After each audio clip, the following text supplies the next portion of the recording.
上，水果稻花香。8000里路云和月，8000里路云和月，8000里路云和月，8000里路云和月，8000里路发出冠平安，8000小小雨歇，8000里路海望眼，8000仰天长啸，8000里路壮怀激烈，壮怀激烈，壮怀激烈，壮怀激烈，壮怀激烈，壮怀激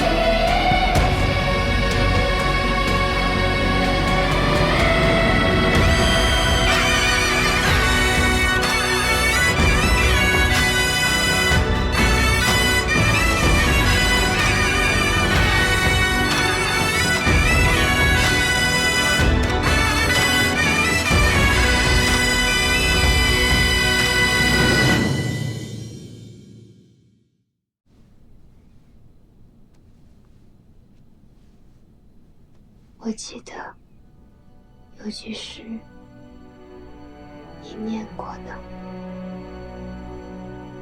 里面的云和月说的就是我们两个吧。9个月亮在天上，9个月亮在水中，9个月亮照山河。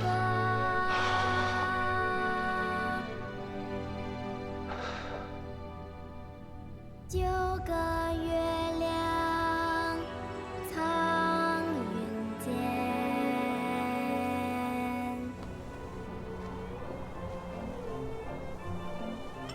有请，有请。哦，这房子是挺雅致的啊。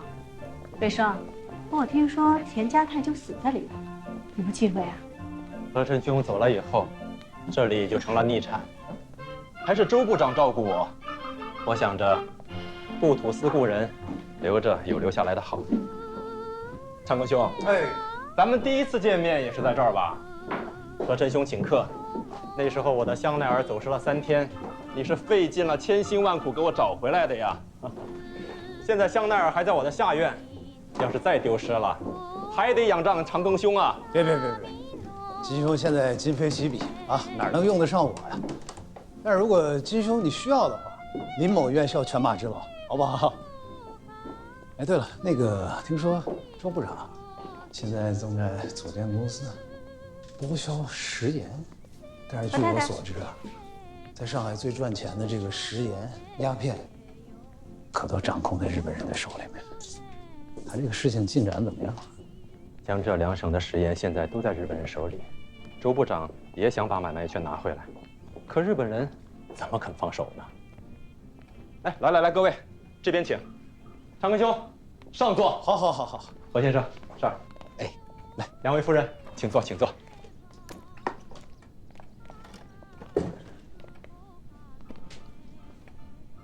咱接着说，其他地方呢，交通不便，战事不息，购买力也不行，小打小闹，走私还可以，要办公司的话，实在是吃力不讨好，所以一直进展不下去呀。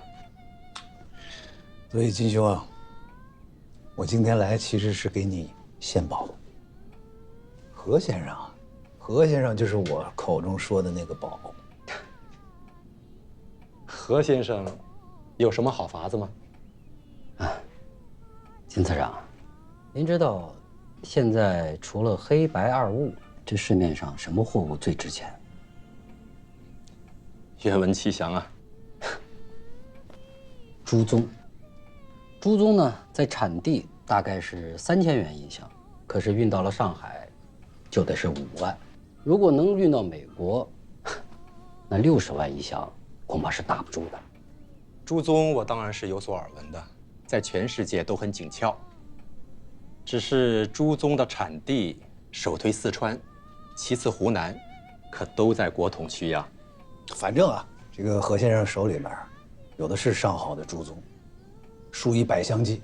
金兄，你说这是不是一门发财的好生意？200倍的生意，岂有不好之理呀？何先生，看来确定是一位豪杰了。哎，不敢不敢，我要好好的敬敬二位，也要敬长庚兄、慧茹姐。来，来，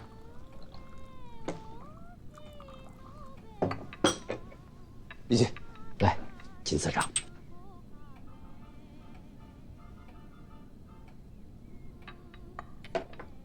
好酒。来，夫人。慧茹姐，长庚兄和周部长的矛盾呢，金某可是一直在尽力的调解呀。也不知长庚兄能否给我点面子，在今后不要那么强硬，好不好？其实林某也没有那么强硬了，本来不应该在背后说人家啊，但是都是自己人。我是觉得周部长这个人不够大方，你要不然你就是在钱方面大方一些，你要不然就是在位置上去大方一些，对不对？弟兄，我呢跟你不一样，我认为当下的时政这个调性啊，都是在骗老百姓的。我的逻辑就是，如果你想做成大事，那必须得有钱。那有钱的这个前提，你一定得有实力啊！啊，你说呢？瑞生啊，汪先生和汪夫人那边，你要替长庚说句公道话。汪先生组织成立政府，长庚是自己带人带钱带枪入的伙，这出生入死，鞍前马后的。好不容易要成立警政部，可部长让别人去做了，事情都是长庚做的，功劳让别人拿，你觉得合理吗？我也知道，现在啊，汪先生和汪夫人瞧不上我们，觉得我们呀血腥气太重。哎，说这些做什么了？我说的是实话呀，血腥气不重，这政府能搞起来吗？那大家的安全怎么办呀？你们不是都知道吗？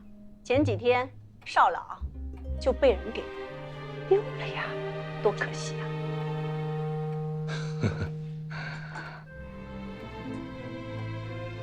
哎呀，这提到少老，我想起来了，上次咱们在这吃饭的时候，少老就坐在我的这个位置上。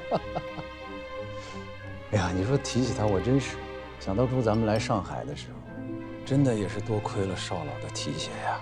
但是后来这个少老啊，就是嫌弃我这个身份，哎呀，所以就渐行渐远了。再往后呢，这就被重庆分子盯上了，可惜呀。有什么可惜的？这呀就是命，对吧？长庚兄，慧茹姐说的非常在理，非常实在。起舞我从不站队，谁的人也不是，凭的就是公心、良知。但也请慧茹姐放心，我一定会在适合的时机，把长庚兄的苦心孤诣还有无私奉献说给汪先生听，请汪先生自己来决断警政部长的人选。如若是办不成，我这个宣传次长也不要当了，我去特工总部报道，给长庚兄当秘书。不说这些，不说这些。你开什么玩笑啊！你是笔杆子，他是刀把子，你们两个人必须得联合起来。那汪先生的话，别人才听得进去啊，是不是？好，好，好，我们就听慧茹姐的，言出必行。来来来，我们端起此杯，都敬长庚兄。一起，一起，来，来。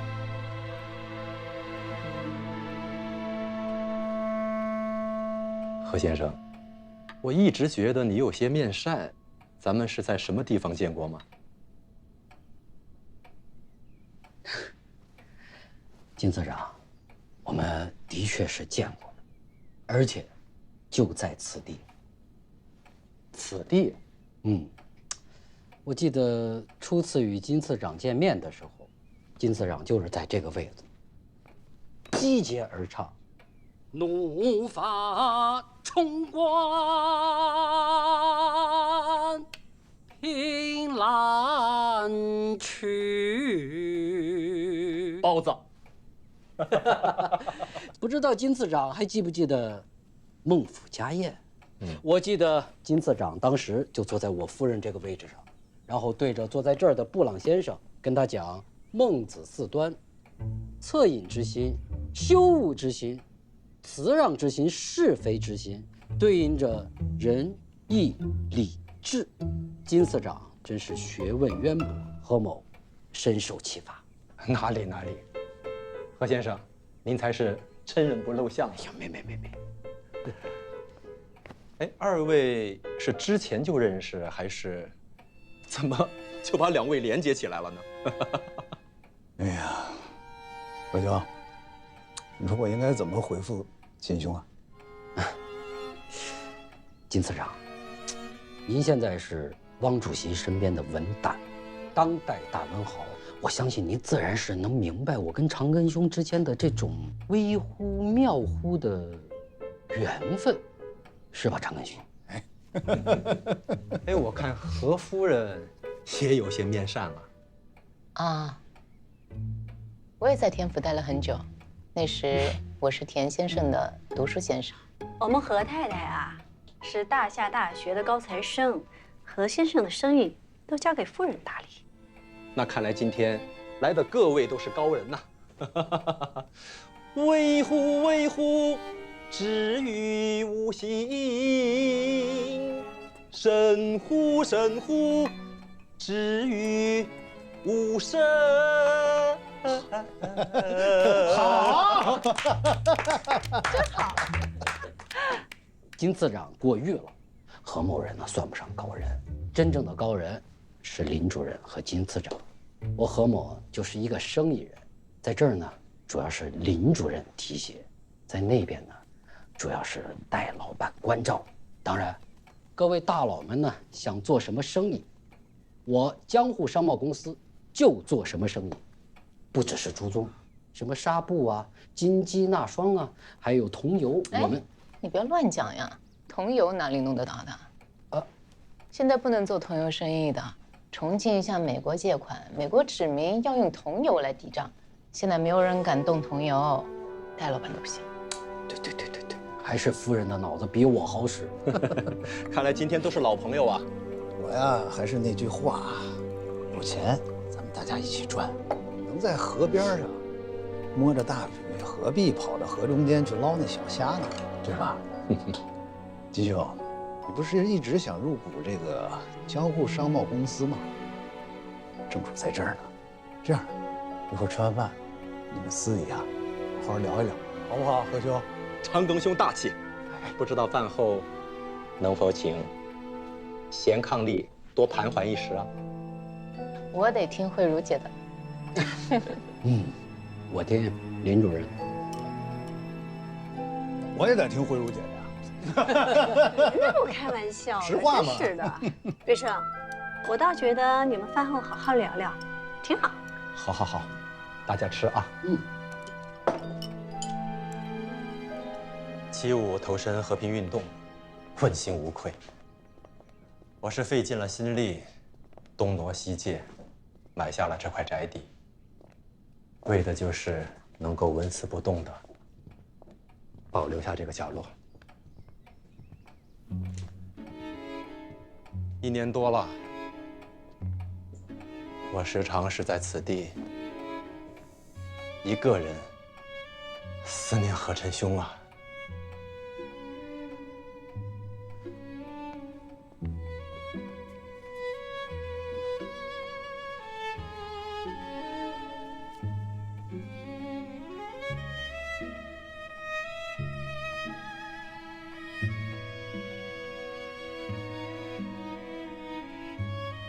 念念不忘，必有回响。今夕何夕，得见贤伉俪。金次长，这话作何解释啊？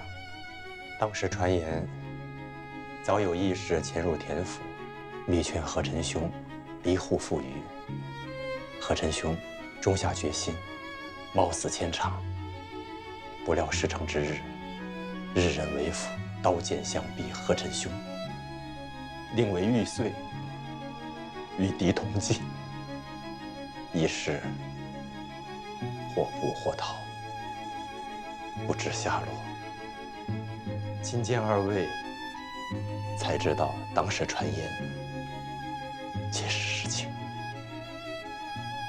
如今，何臣兄应该是驾乘着自己的飞机，自由翱翔在阿尔卑斯山的云巅了吧？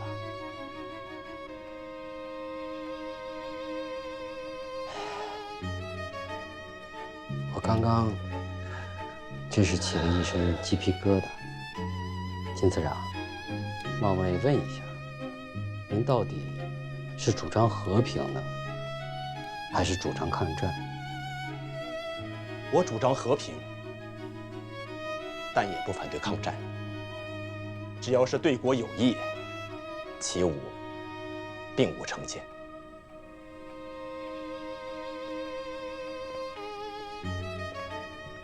但举两例：第一，国府组织和平军，从来是不与国军为敌的，而是等待日本人撤离以后，能够解体防务，维持治安，并时刻监视新四军。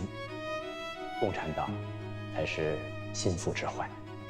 第二，重庆方面派到这边来的地下工作者，汪先生，其实大都知道。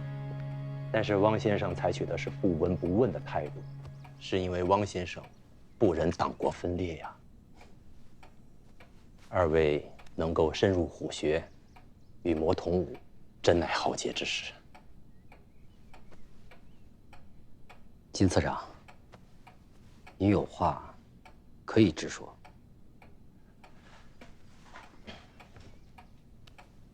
毕师兄，何夫人，当初你们是怎么样对待何臣兄，就请怎么样对待齐武。何臣兄未尽之业，齐武愿以身完成。特请毕师兄能够在适当的时机，向重庆方面表达一下金某的敬意。明白。假作真时真亦假，无为有处，有还无。何夫人，所言甚是。那金次长打算在我们江户商贸入多少股？多多益善。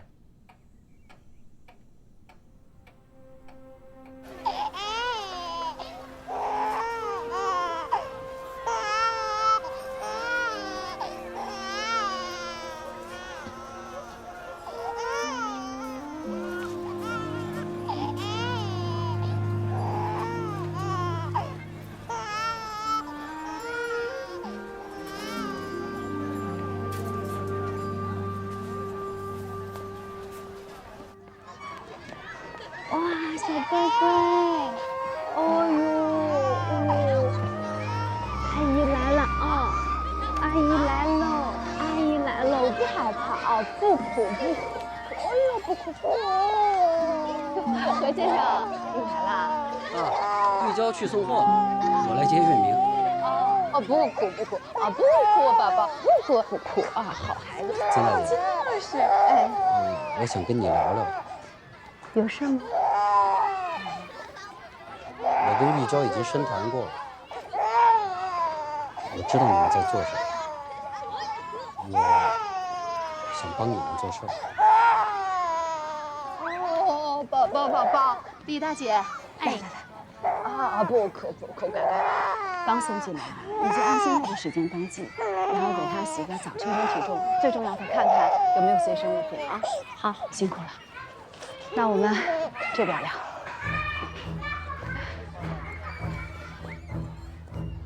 林长庚啊，和金七武这些人是集江湖、党工、政客、特务各种成分的混合体。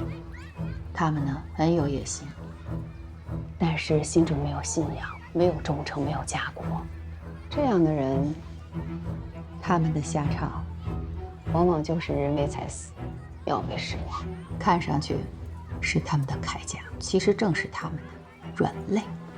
如果你能够帮他们挣钱，就恰恰为自己争取到了工作的空间。而且你还要通过他们广交朋友，因为只有这样，才能够更细致、更深入地洞察他们的内心。我们呢，周旋于日本人、汪伪、军统之间，实际上，无论是李也好、韦也好、重庆也好，不过是纸老虎。因为他们内部派系林立，各具山头，他们彼此之间有激烈的关于权力、利益、义气之争。那么这些争斗暴露出来的孔隙，恰恰是我们潜伏工作的回转的空间。至于我们的潜伏工作，那更是真真假假、虚虚实实，是有基本的原则，可是没有一定的规律。做得好的话呢，可置敌人于股掌之间；做不好，画虎不成反类犬，是要掉脑袋的。所以说，我们这个战场斗争，它的残酷性、激烈性，和正面对敌作战是一样的。万福，做好做一名战士的准备了吗？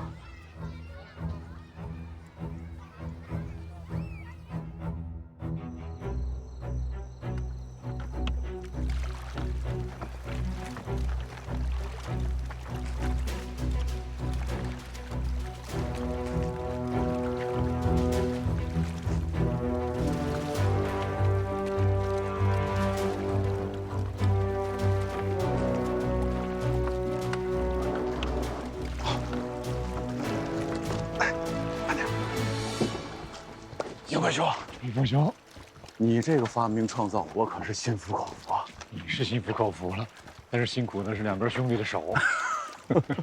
张团长，副办，你看我们把谁带来的？张团长，韩小月报道。1941年的中秋，是一个平淡的中秋节，但它却是你小月阿姨人生中的重要时刻。她的身体康复了，受组织的委派回到海文协助你父亲的工作。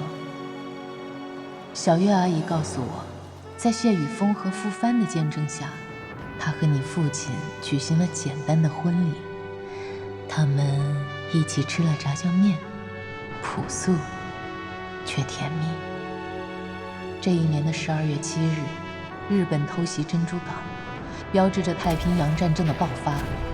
整个上海都沦为了日战区，抗战的形势也更加艰难了。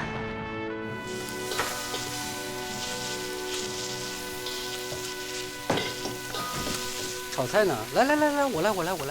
不用了，最后一道菜已经快炒完了。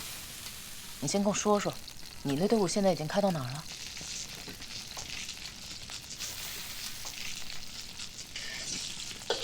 芜湖，不对，太仓。你挺能耐啊！你这仗开得这么快，照你这速度，明天不就到上海了吗？这怎么守城啊？嘘，太爷现在状态很不好，我是担心不给他下猛药，不给他一些好的战果，要出事情。就前天我跟他说咱们损失了一个团，他立马拍案而起，面红耳赤，差点撅过去。我必须给他吃定心丸啊！万福啊，哎，战况怎么样啊？咱们的队伍打到哪儿了呀？打到上海边上了。上海啊？什么地方啊？罗店到罗店了。说是啊，已经打到罗店了。什么？罗店？罗店不是你们87旅吃亏的地方吗？对呀，就是那儿。好，血债血偿，彻底清算，打回去。打回去。来，太爷，我去拿碗筷去啊。哎，不对呀，万福啊，怎么这些天我也没听见枪炮声啊？太爷，小鬼子现在没有能力了，他们的舰船都没了，都开回本岛去了，哪有什么舰炮啊？而且，小日本现在是日落西山，强弩之末，别说重武器了，轻武器都没多少了。而且，您不是不知道，您出来之后耳朵也背，眼睛也花，其实这炮啊响了好几次了，您都没听见。嗯，是吗？按照目前的这个进展啊，咱们的队伍肯定用了摩托化部队，啊，上海的光复指日可待。今天晚上必然有一次城镇争夺之战。你们不信啊？我吃过的盐啊，比你们吃过的饭还多呀。战略上我还是略知一二的。比如每一次我来推测云魁的战士，每猜必中，对吧，玉娇？是的，爹。抗战打到今天，我们总算扬眉吐气了。等到上海光复那天，咱们把新衣服都穿上，啊，我一定会上大街去游行，臊死那些汉奸。今天可是太开心了。万福，有酒吗？酒。有，哎，有酒，拿酒是吧？拿酒。哎，抗战胜利了。万福、玉娇啊，你们想过没有啊？抗战胜利以后，你们有什么打算呢？哎，你们别忙，坐下，我有话要对你们说。将来抗战胜利了，你们有什么长远的打算没有啊？啊？万福，你有没有想过，将来和玉娇待在一起呀？你们瞪着我干什么呀？啊，我不糊弄，我也不是仅仅因为今天的这个战报，我早就这么想过了。万福啊，其实那天月明在那叫你一声爸爸，我的亲孙子管你小子叫爸爸啊，可是我不生气也不厌恶，我是满心的欢喜呀。玉娇啊，我老了，我的身体究竟怎么样，你们也不要瞒我啊，我自己非常的清楚。我想万一我走了，你跟月明怎么过呀？天，万福这个孩子啊，虽然我吵他骂他，我知道他在监狱里我们天天的在一起，我教他千字文，给他讲屈原，给了他云魁都没有接受的启蒙教育，这弥补了我的遗憾。从那天起，我就把他当作是我的亲儿子。咱们这一路走来啊，时间是考验一个人的最好的标尺啊。万福这个孩子可以依赖，他是好孩子，你也是好孩子。按照过往，人们会说让你守节，守节个屁！只要你们过得好，让月明平平安安、健健康康的长大，我张路贤此生足矣。此生足矣。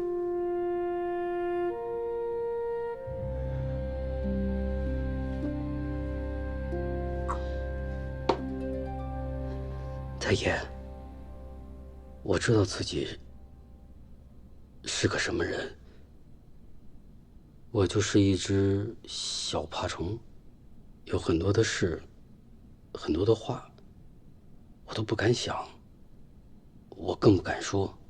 这些年，在外边，我叫您爹，可是回到家里，我一直叫您太爷。我就是怕越过了这个界。但是您今天说，您把我当儿子，其实我早就把您当我爹了。我今天，旅长没了，这几年呢，小月儿她一点音讯也没有，她应该是十有八九。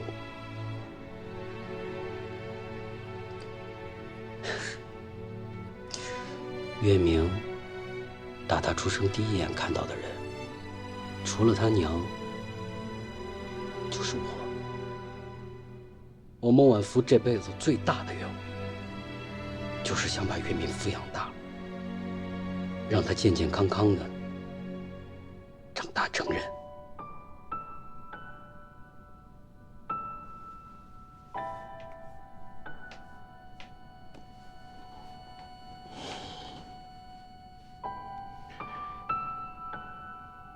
玉娇，你怎么想啊？爹，您知道我以前是什么样子的？这几年吃的苦比我头20年吃的还要多。这几年我每天想的都是，怎么让咱们这一家子活下来，怎么能让您好好活着，让月明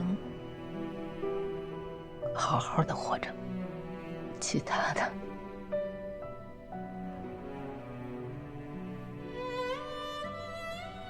万福很好的，特别好。说实话啊，刚刚见到你的时候，我确实是瞧不上你，但是你为我们张家做的这一切点点滴滴，我都看在眼里。之前我就跟你说谢谢，你说不要，现在我还是要说谢谢。如果没有你，也就没有我，没有我们的今天。那个雨燕，你把我背回鲁太居，给我做了一碗热面，我说不够。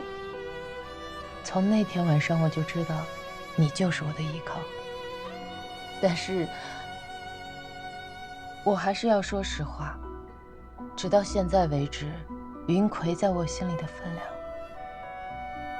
还是很重。爹，我很感谢您，谢谢您这么开明。我知道您是把我当亲闺女，谢谢您给我开这扇门。但如果是因为万福对我好而选择，这是对万福的不负责任，也是对云葵的不负责任，同样也是对我的不负责任。我懂，你们都是好孩子，是坦坦荡荡的好孩子。我等你们，来，咱们喝一杯，来喝一杯。那爹说好了啊，今天晚上就能喝一杯，就一杯。孩子们，咱们这一杯呀，为了等待上海的光复，干杯！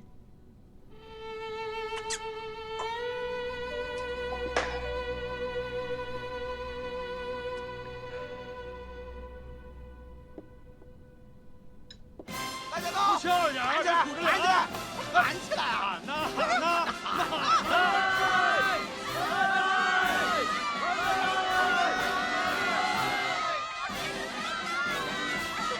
小玉，快！挨个！对！小玉，对！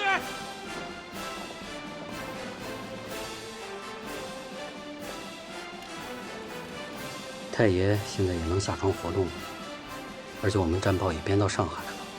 万一他哪天发现我们在骗他怎么办？我这2天也在想这件事。我想把爹送到曾大姐那边去。哎，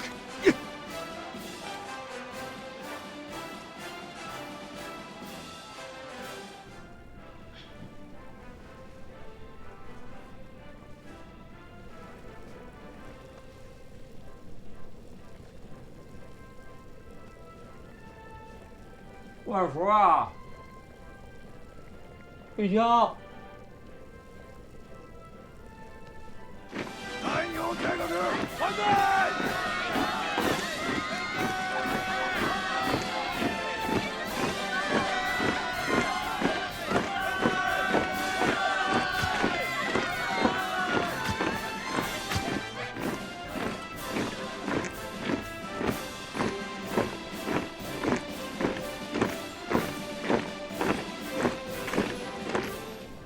月明，爷爷带你去放风筝了。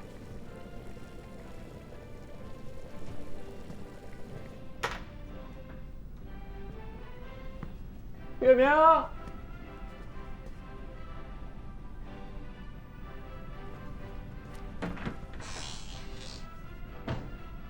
月明啊！嘿。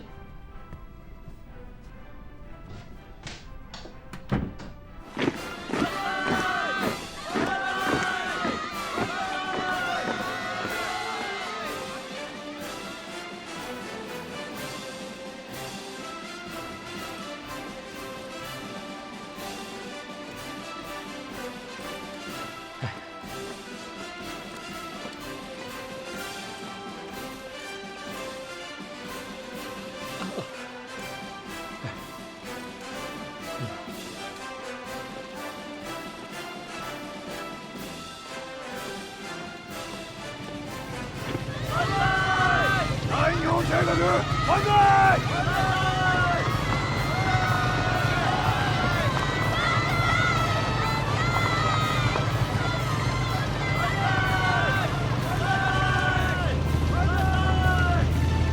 中国军队万岁！日本鬼子滚出中国军！中国必胜！上海光复！中国必胜！中国必！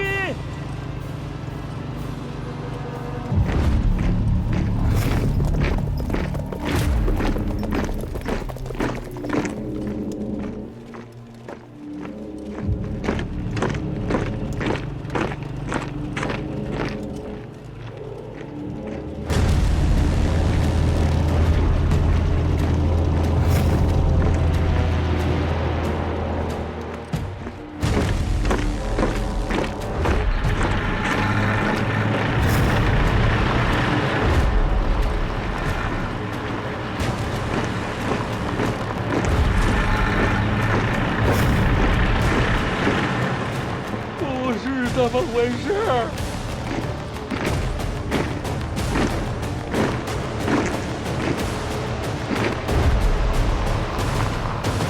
不是这么回事啊！你看，楼梯有人。爷爷，那放风筝。中国必胜！太爷，中国必胜！上海光复！爹，在烧什么？太爷，你干什么呀？太爷，你干什么呀？太爷，太爷，怎么了？怎么？太爷，你干什么呀？太爷，上海光复！中国万岁！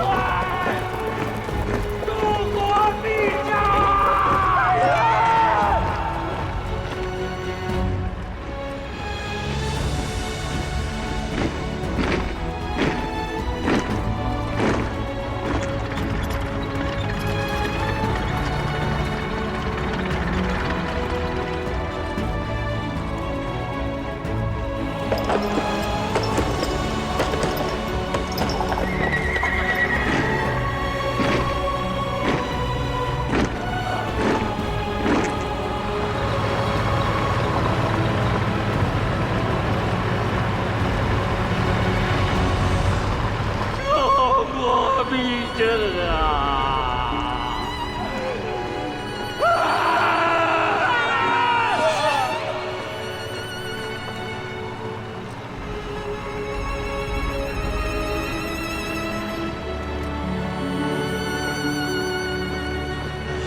9个月亮藏云间。爹已经走了，你睡爹的床吧。